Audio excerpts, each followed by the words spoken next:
Good morning, everybody. Have a nice morning today. Have a very nice time with my English class at the beginning of the day. Welcome. You are most welcome to my digital classroom, your spoken English class.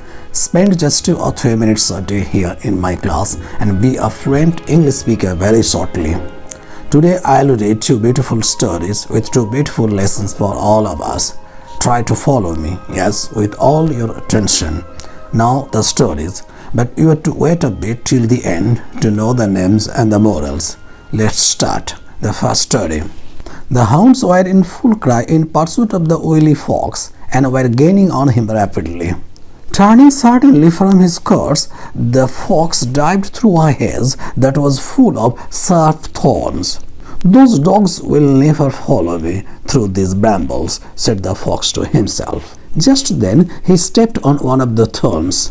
"That was a dirty trick," he snarled. "What kind of bramble are you? Here I came to you for help, and you only stabbed me for my pains." "Wait a minute, friend fox," replied the bramble. "I am the one who should be angry. You came running to me for help with your tail between your legs. I didn't ask you to come this way, did I? You knew I had thorns, and you were perfectly willing to have the dogs wounded by them. Now that you yourself got caught on one of them, you complain. Next time I hope the hounds catch you." All that the fox could do was to lick his smarting paw. The name of the story, The Fox and the Bramble, and the moral, to the selfish, all are selfish.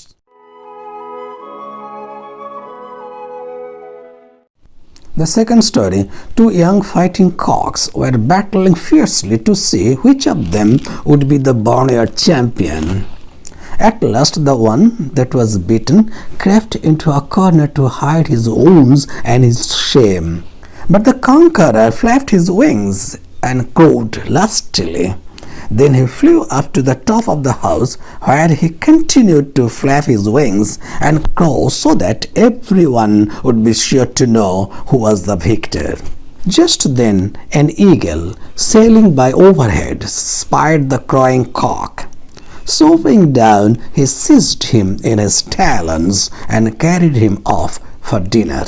Meanwhile, the defeated rival came out from his hiding place and took possession of the barnyard over which they had contended. The name of the story, The Fighting Cocks and the Eagle. The moral, pride goeth before a fall. Now, daily motivational quote. You don't get paid for the hour. You get paid for the value you bring to the hours. Jim Rohn. Thank you. Wish you a very good day ahead. Stay attached. Stay tuned.